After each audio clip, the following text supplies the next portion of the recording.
ஹலோங்க. இன்றைக்கி லஞ்சுக்கு சேப்பங்கிழங்கு ஃப்ரை, புடலங்காய் துவையல் அண்ட் தக்காளி ரசம். குக்கரில் சேப்பக்கிழங்கு கொஞ்சமாக புளி போட்டு 2 விசில் விட்டு எடுத்துக்கிட்டேங்க. ரசத்துக்கு 3 தக்காளி, 1 பச்சை மிளகா. புடலங்காய் துவையலுக்கு 2 புடலங்காயை தோலை சீவிட்டு இப்படி கட் பண்ணி எடுத்துக்கிட்டேங்க. 1 ஸ்பூன் கடலைப்பருப்பு, 1/2 ஸ்பூன் உளுந்து, 1/2 ஸ்பூன் சீரகம், 4-5 பல்லு பூண்டு, கொஞ்சமாக கடுகு, ஒரு 5 மிளகு, கொஞ்சமாக புளி.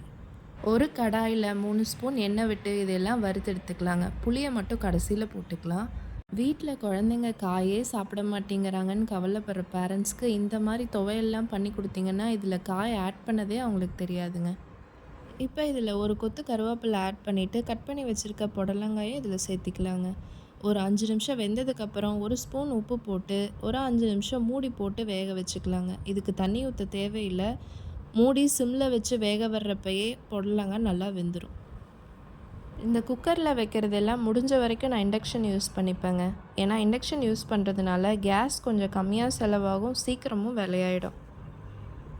இப்போ இந்த புடலங்காய் பார்த்திங்கன்னா உப்பு போட்டு 5 நிமிஷம் மூடி வச்சு வேக வச்சதில் நல்லா வெந்துடுச்சுங்க. இப்போ காரத்துக்கு நம்ம பச்சை மிளகா, வரமிளகா எதுவுமே போடுறதில்ல. வெறும் மிளகாத்தூள், மஞ்சத்தூள் மட்டும்தான். இதுவும் இன்னொரு 2-3 நிமிஷம் நல்லா வதக்கி விட்டுருங்க. அந்த பச்சை வாடை போனதுக்கப்புறம் கொஞ்சமாக ஒரு 1/4 மூடி தேங்காய் போட்டு நல்லா வணக்கிட்டு இதை ஆற விட்டு அரைச்சிட்டா சூப்பரான துவையல் ரெடிங்க.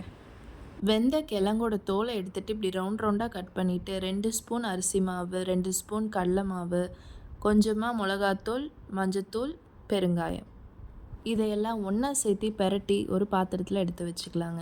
இப்போ ஒரு கடாயில் எண்ணெயை ஊற்றி கடுகு, சீரகம் போட்டு பெரட்டி வச்சுருந்த அந்த கிழங்கு இதில் போட்டு சிம்லேயே வச்சு நல்லா ரோஸ்ட் பண்ணி எடுத்துக்கலாங்க. இந்த கிழங்கு வேகிறக்குள்ளே நம்ம ரசத்தை தாளித்து விட்டுக்கலாம். ரசத்துக்கு 2 ஸ்பூன் நெய் விட்டு தாளிச்சேங்க. சூப்பராக கமகமன்னு இருக்குங்க. இந்த தக்காளியை தோல் எடுத்துகிட்டு இப்படி கரைச்சி இதில் ஊற்றிக்கலாங்க. கூடவே கொஞ்சமாக புளியை கரைச்சி இதில் ஊற்றிக்கலாங்க. புளி கொஞ்சம் கம்மியாக தான் ஊற்றினேன். ஏன்னா ஏற்கனவே தக்காளியும் புளிப்பாக இருக்கிறதுனால புளி அதுக்கு தகுந்த மாதிரி கம்மியாக ஊற்றிக்கிட்டேங்க.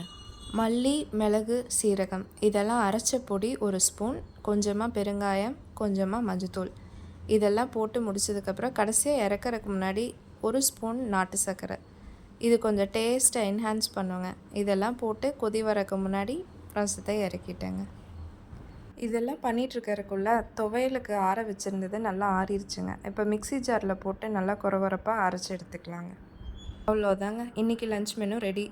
இதை சுட சுட நெய் ஊற்றி சாத்து கூட நல்லா கிளறி கொடுத்தீங்கன்னா சூப்பராக சாப்பிடுவாங்க. பிடிச்சிருந்தா சப்ஸ்கிரைப் பண்ணி சப்போர்ட் பண்ணுங்கள். தேங்க்யூ.